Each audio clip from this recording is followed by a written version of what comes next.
हमारे माननीय सांसद, लोकप्रिय सांसद चौधरी दीपेंद्र सिंह जी हुड्डा पूंडरी विधानसभा क्षेत्र में फतेहपुर माता मंदिर से शुरू होकर गुरुद्वारा सिंह सभा पूंडरी मेन बाजार तक एक पद यात्रा हरियाणा मांगे हिसाब, भाजपा से हरियाणा मांगे हिसाब, अब कांग्रेस से ही आस, इस कार्यक्रम के तहत पधार रहे हैं।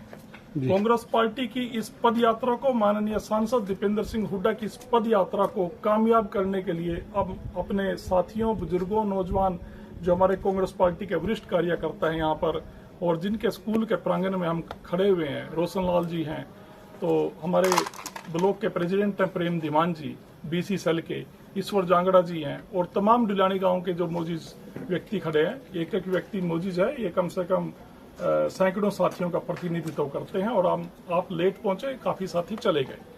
तो हम इसलिए आए कि इस यात्रा को हमने कामयाब करना है और भारतीय जनता पार्टी की सरकार को 2 माह के बाद जो दिवाली के आसपास चुनाव आने जा रहे हैं, तो हम कांग्रेस पार्टी इस बार प्रदेश में सही में दिवाली मनाने की जा रही है प्रदेशवासियों की, क्योंकि हम उस जंगल राज से छुटकारा दिलवाना चाह रहे हैं जिस जंगल राज के तहत 750 से ज्यादा किसानों को शहीद करने पर मजबूर कर दिया इस भारतीय जनता पार्टी की तानाशाह सरकार ने। और हद तो तब हो गई जब जननायक राहुल गांधी जी ने लोकसभा में कहा कि 750 किसान शहीद हो गए हैं और हमें 2 मिनट का मौन रखकर उनको श्रद्धांजलि अर्पित करनी चाहिए। तानाशाह नरेंद्र मोदी कहते हैं कि क्या 2 मिनट के मौन से किसान जिंदा हो जाएंगे? इससे इनकी सोच का पता लगता है। जो बात मणिशंकर अय्यर ने कही थी, मैं एक संस्कारी परिवार और संस्कारी पार्टी का प्रतिनिधि होने के कारण वो शब्द नहीं बोल सकता। मैं तो धन्यवाद करता हूं मणिशंकर अय्यर जी की दूरदृष्टि को। उस व्यक्ति ने वही परिचय दिया। पहलवान बेटियों के संघर्ष को कोई नहीं भूल सकता। बृजभूषण शरण ने कितनी एक उन पे प्रताड़ना की थी और कितना जुल्म ढहा था। जब उन बेटियों ने जंतर मंतर पर संघर्ष करके अपना धरना देकर प्रधानमंत्री तक को, सरकार को चिताया, लेकिन नरेंद्र मोदी जी टस में मस नहीं हुए। उल्टा उन्होंने बृजभूषण शरण के बेटे को दंडित करने की बजाय लोकसभा का टिकट नवाजा। इससे प्रधानमंत्री की छोटी सोच, छोटी मानसिकता का पता लगता है हिंदुस्तान के लोगों को। और आज जब विनेश फोगाट सेमीफाइनल में आई, पूरा हिंदुस्तान, भारत माता का हर बेटा और बेटी खुशी के मारे ट्वीट किए जा रहे थे, फेसबुक और ट्विटर और सोशल मीडिया के अपने हैंडलों पर इस खुशी का इजहार कर रहे थे, तो नरेंद्र मोदी को सांप सूंघ गया, सन्नाटा छा गया। एक भी उन्होंने ना ट्वीट किया उस खुशी में, ना उन्होंने कोई मैसेज दिया। इसमें और उसके बाद जब वो डिस्क्वालीफाई हो गई, नरेंद्र मोदी के मित्र के देश अमेरिका में जब उन्होंने वहां की खिलाड़ी सारा को पराजित करना था, उनको डिस्क्वालीफाई किस बेस पे किया गया कि 50 किलो से उनका 100 ग्राम वजन ज्यादा है जी। तो कांग्रेस पार्टी को साजिश की बू आती है इस डिस्क्वालिफिकेशन से। साजिश की नींव उसी दिन रख दी गई थी जिस दिन बृजभूषण शरण को पद से हटाने की बजाय बेटियों को समझौता करने पर मजबूर किया गया। और जैसे ही डिस्क्वालिफिकेशन हुई तो नरेंद्र मोदी जी एकदम एक्टिव होते हैं और वो संवेदना और सहानुभूति प्रकट करते हैं ट्विटर पर आकर। तमाम बीजेपी का जो एक समय में एक ऐसा टोल था, जो मैं भी चौकीदार लिखता था कई बार मोदी के पीछे पीछे चल के, जब मोदी जी विदेश यात्रा पे जाते हैं तो वो विदेश में पहुंच जाते हैं 2 दिन पहले, प्रधानमंत्री सरकार के खर्चे पर प्रबंध करते हैं, जैसे एयरपोर्ट से उतरते हैं वो मोदी मोदी की तालियां बजाते हैं। वही टोल उस बेटी को अब उस बेटी को जिस टोल ने कभी श्रद्धांजलि नहीं दी थी किसानों को, वो टोल आज डिस्क्वालिफिकेशन के ऊपर उस बेटी के प्रति सहानुभूति प्रकट करने में लग गया। तो ये साजिश की बू इसलिए आती है। आप खुशी में तो शामिल नहीं है, जैसे डिस्क्वालिफिकेशन हुई तो आप कहते हैं कि हमें बड़ा एक तरह से अफसोस हुआ कि इस बेटी ने ये काबिल क्यों नहीं हुई। और हद तो तब हो गई, मैं अभी एक इंडिया न्यूज की डिबेट से 5 से 6 था, बीजेपी की तरफ से क्या कहा गया कि 50 किलो नहीं, ये तो 57 किलो का वेट था इसका, या 50 पे कैसे आ गई? बोले हमें तो हैरानी है, तो 57 किलो पे खेल दी थी। विदु रावल भारतीय जनता पार्टी के प्रवक्ता ने यह बात ऑन रिकॉर्ड बोली। जब मैंने उनको आड़े हाथों लिया कि इससे आपकी सोच, आपकी द्वारा रची गई साजिश को साबित करती है, तो वो डिबेट छोड़ के बीच में भाग गया। सर, ये तो हर बार होता है कि हर खिलाड़ी अपना वेट कम ज्यादा कर सकता है। कर सकते हैं जी, बिल्कुल।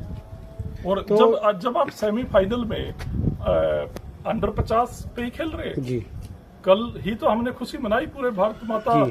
के बेटे और बेटियों ने, तब तो उसका वेट ज्यादा नहीं था। लेकिन जैसे ही वो मोदी जी के मित्र के देश यानी अमेरिका की सारा नाम की खिलाड़ी को हराने जा रही थी, तो उसी समय जैसे यहाँ पर ईवीएम में गड़बड़ होती है, उसी समय उस वेट मशीन में गड़बड़ हो गई। सर, जिस प्रकार उनकी कोच हैं या उनकी पूरी टीम है, क्या उनको नहीं पता था कि क्या 50 ग्राम वेट बढ़ा है या इनको क्या खिलाया गया है, या कुछ ऐसी इसमें कुछ साजिश की वो आती है आपको नजर? बिल्कुल, देखिए जो टीम किसके नीचे काम करेगी, जी टीम तो वही चला रहा है ना जो ब्रिजभूषण शरण जिसको हटवाने के लिए जी तमाम हिंदुस्तानियों ने जोर लगा लिया, फिर उसके बेटे को टिकट दे दिया, तो टीम जी। कोच की क्या हिम्मत है। जी। तो आपका सवाल भी वाजिब है, लेकिन आप भी समझ सकते हैं टीम किसके नीचे काम करेगी, तो जो ऊपर से आदेश होगा। अब ये सफाई घोटाला हुआ, इस कैथल जिले के कई ठेकेदार और कई लोग पकड़े गए। हमारे समाज सेवी साथी हैं, हमारे गवांडी हैं फरल गांव से रणदीप आर्य जी, उन्होंने बड़ा खुलासा किया यूट्यूब पे, आपको भी पता है। जी। लेकिन जैसे जिले के चारों विधायकों का नाम आया और कैथल जिले के जिलाध्यक्ष का नाम आया, वो फाइल ठंडे बस्ते में डल गई। तो यानी कंट्रोल तो ऊपर से होता है ना। जी जी। ये बात है। सुरेश जी, आज का युवा विदेश जा रहा है और बेरोजगारी बढ़ रही है, जी। इसके बारे में आप क्या कहें? बहुत अच्छा सवाल आपने किया। 2014 से पहले एक भी माँ बाप ऐसा नहीं था हरियाणा में जिसने अपनी बेशकीमती जमीन बेचकर रोजी रोटी, वो भी दिहाड़ी के द्वारा डोंकी के रास्ते जान जोखिम में डालकर अपने बेटे और बेटियों को विदेश भेजना पड़ा हो। इससे बड़ा उदाहरण कांग्रेस पार्टी दूसरा नहीं दे सकती। 14 से पहले एक उदाहरण दिखा दो, और 14 के बाद जब सारी उम्मीद खत्म होगी तो डोंकी के रास्ते जोखिम में डाल के माँ बाप अपने बच्चों को बाहर भेजते हैं। कितनी अनहोनी घटनाएं घट गई। हमारे पड़ोस के गांव टुंठा में एक लड़का पीछे गोली मारकर उसकी हत्या कर दी गई। अभी मोना गांव से 2 बच्चे, एक रोड समाज से था, एक सिख समाज से था, दोनों की डेड बॉडी आई। तो ये जो हालात पैदा की है, ये भारतीय जनता पार्टी की इस निकम्मी सरकार ने की है। और हद तो तब हो गई जैसे कभी सुभाष चंद्र बोस के समय में इन्होंने आजाद हिंद फौज में भर्ती को रोका था। आज मनोहर लाल खट्टर ने बयान दिया कि हम इजराइल में 10,000 युवाओं को भेज रहे हैं रोजगार के लिए। यानी आप दुश्मन की सेना में अपने जवानों को भेज रहे हो, दुश्मन की सेना में लड़ेंगे वो। और जब देश के लिए लड़ना था आजाद हिंद फौज में भर्ती होके, उस समय जनसंघियों ने, अंग्रेजों के इन जासूसों ने नेताजी सुभाष चंद्र बोस की फौज के विरोध में अभियान चलाया था कि इस आजाद हिंद फौज में किसी ने शामिल नहीं होना।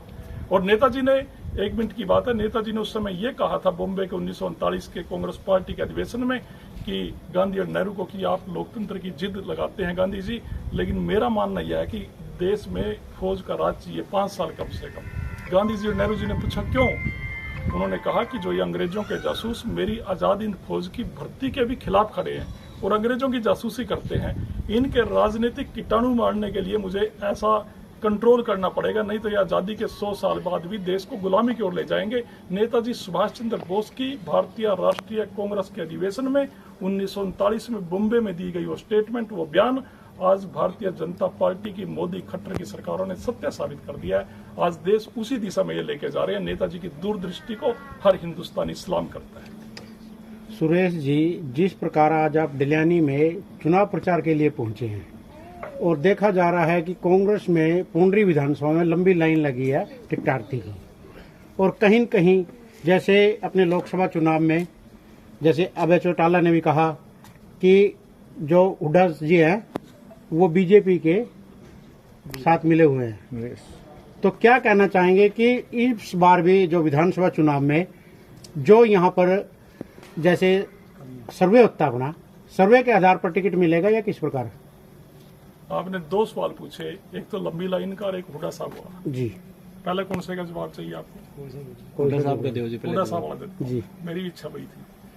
हुड्डा साहब के ऊपर आरोप भारतीय जनता पार्टी लगाती है कि वो बीजेपी से मिले हुए। जी, बीजेपी के पास अरविंद शर्मा जी से ज्यादा वजनदार, ज्यादा मजबूत कौन सा उम्मीदवार था जो रोहतक में दीपेंद्र सिंह हुड्डा के खिलाफ लड़वा सकती थी बीजेपी?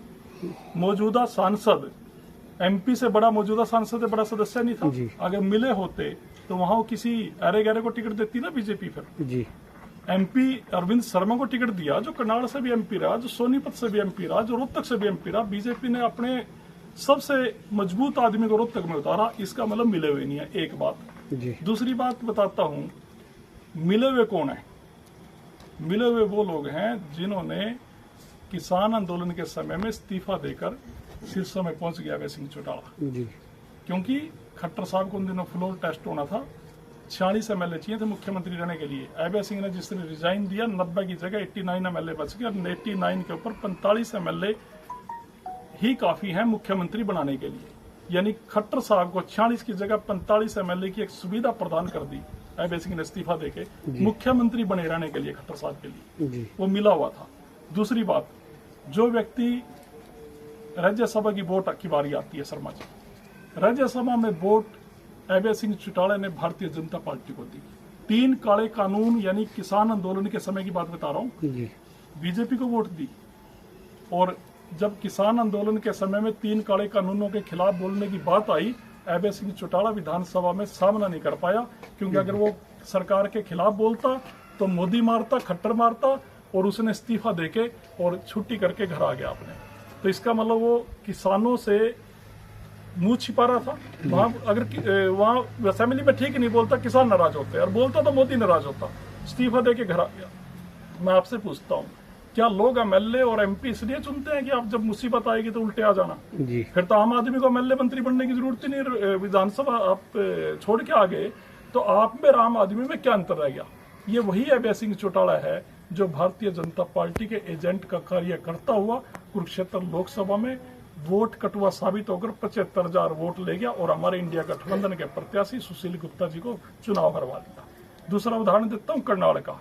करनाल में ये एक कांग्रेस की वोट डिवाइड करने के लिए वीरेंद्र वर्मा मराठा एनसीपी के नेता को अपना समर्थन देकर आजाद खड़ा करता रहा। अभय सिंह चौटाला और मराठे पे दोनों पे 20 लाख से ऊपर वोट थी, शायद 21,70,000 कुछ 9 विधानसभाओं में, करनाल लोकसभा में उस पर सिर्फ 27,000 वोट आई है।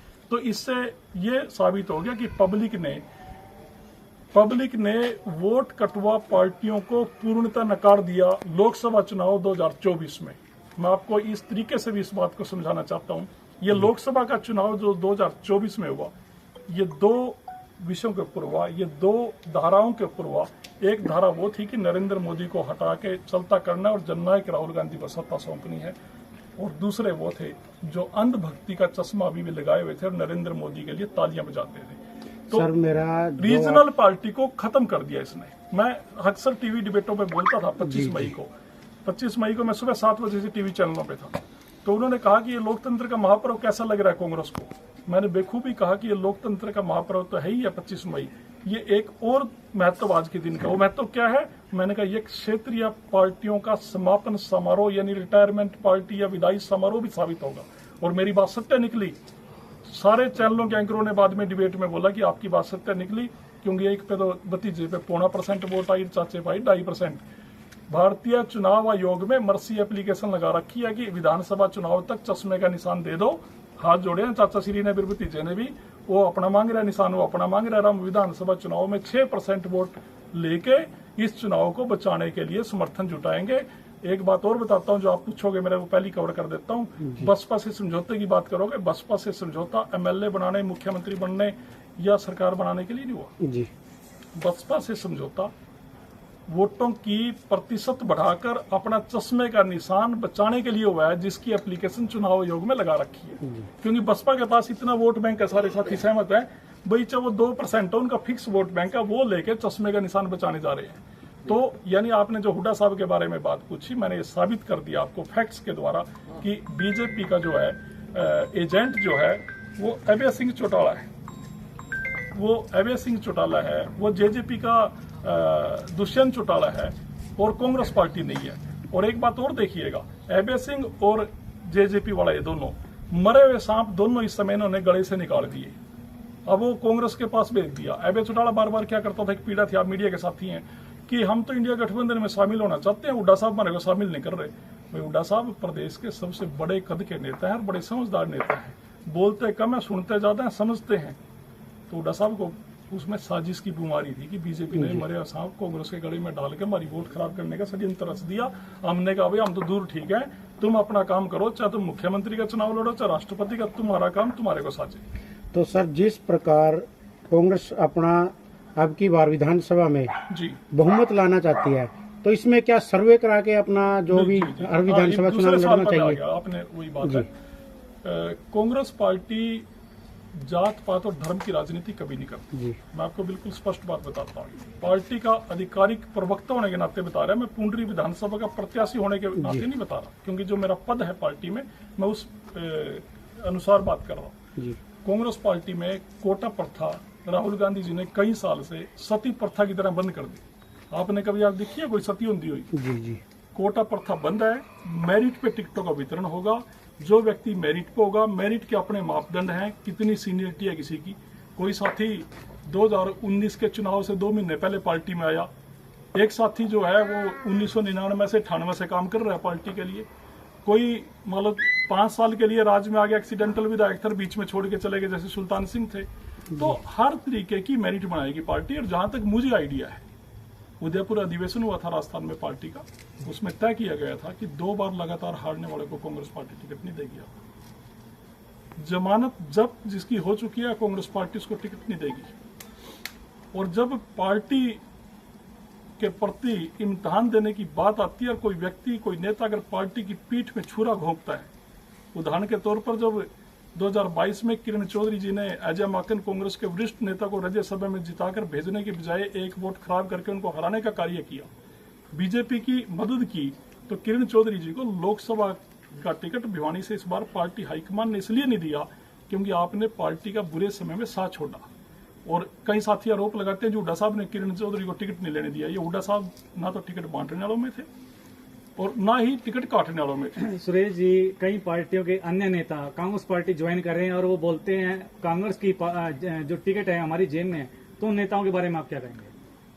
14 जुलाई को सोनीपत में हरियाणा प्रदेश कांग्रेस कमेटी की प्रदेश कार्यकारिणी की बैठक हुई थी, जिसमें माननीय हमारे राष्ट्रीय महासचिव CWC यानी जो कांग्रेस पार्टी की सबसे बड़ी शक्तिशाली कमेटी है, उसके मेंबर और हरियाणा मामलों के प्रभारी आदरणीय दीपक बावरिया जी ने शिरकत की थी।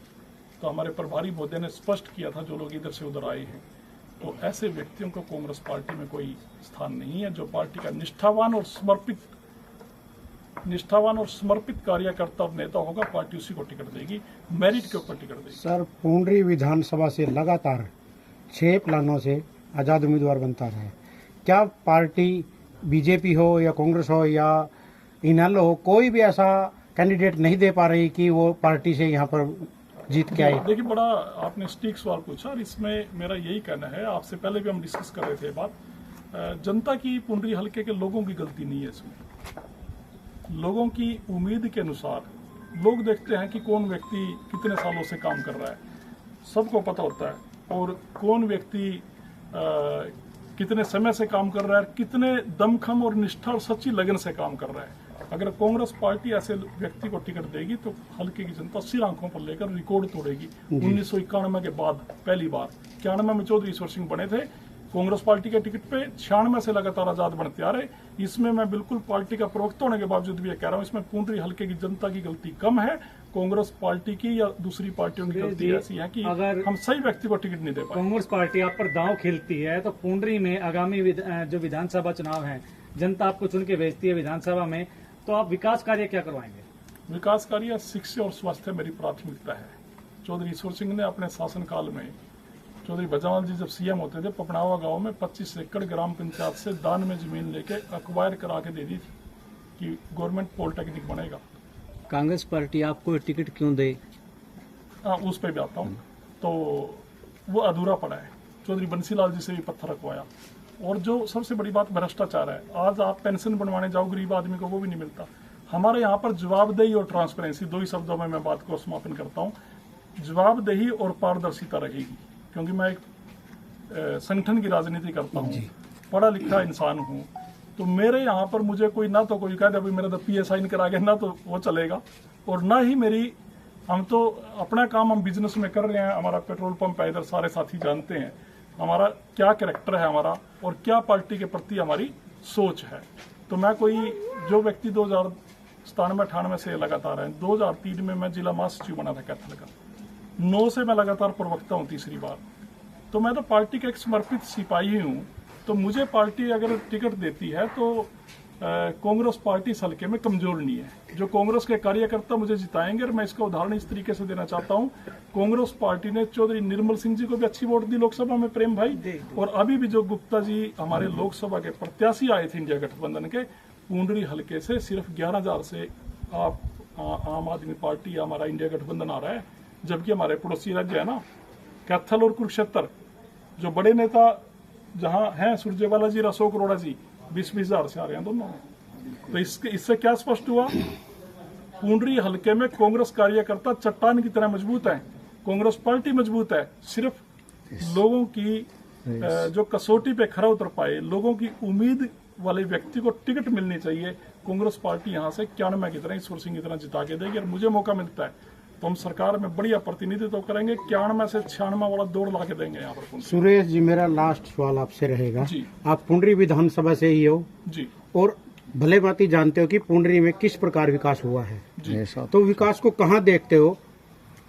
नहीं, विकास तो हुआ नहीं, भ्रष्टाचार का आलम है हल्के में जी। आप 2 बूंद बारिश की आ जाए तो मंडी में पानी भर जाता है, जो मंडी सोना गुलने वाली कही जाती जी। है, और सारी दुकानों पे ताले लग गए।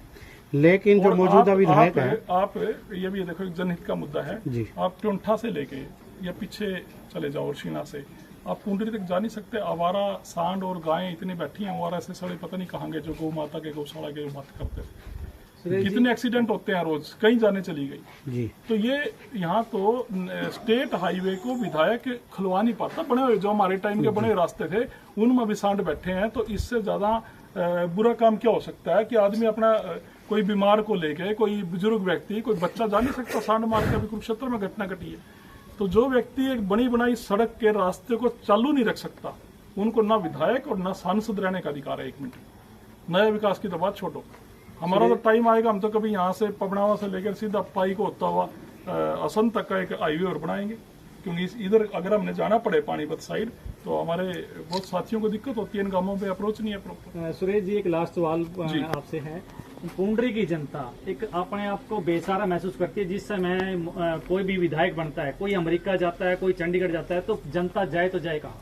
नहीं, जनता का इस बार समाधान परमानेंट होने जा रहा है। कांग्रेस पार्टी का एमएलए बनेगा, सरकार में हिस्सेदारी होगी उसमें मिलेगी। सरकार में हिस्सेदारी तो होगी, जनता के द्वारा होती है, पर जो मौजूदा विधायक होते हैं, कोई चंडीगढ़ चला जाता है, कोई अमेरिका चला जाता है, तो जनता किसके पास जाए जो विधायक बनते हैं? देखिए, जब तक कोई व्यक्ति पार्टी से बंधा हुआ नहीं होता ना, उस पर कोई अंकुश नहीं होता। जैसे किसी अच्छे घर का कोई बालक होता है, बेटा होता है, उस पर पूछते हैं अभी इस टाइम तक कहाँ था। जो आजाद है, जिसके नाम के आगे आजाद लिख रहे, उसको कोई ना पार्टी कहने वाली, ना नेता कहने वाला, ना लड़का कहने वाला, तो कड़ी फिरो, फिर वो गोवा घूमो या फिर अपना वो पुंडरी में घूमो, ताश खेल लो, बीड़ी पियो, जो मर्जी करो, उसको कौन रोक सकता है? अगर आप पार्टी का कोई विधायक बनेगा तो उसको ये देखना पड़ेगा कि मैंने एक शब्द भी गलत बोल दिया, कहीं मैंने किसी गरीब का सम्मान नहीं किया तो मेरा नेता नाराज हो जाएगा। यहाँ तो नेता को कुछ नहीं समझता, हल्के ने क्या समझेंगे? इसका समाधान कांग्रेस पार्टी का विधायक है इस बार यहाँ से, और हम पार्टी के साथ हैं। मुझे टिकट नहीं मिला, मैं फिर भी पार्टी का हूँ। ये बात मेरे सिवाय कोई और साथी नहीं कह सकता। आप पूछ लेना, आप सारा दिन इनको मिलते हो। धन्यवाद जी। भाई खड़े हो जाइए अंकल जी, 1 मिनट एक ग्रुप सा बना लेकर एक फोटो ले लेते हैं।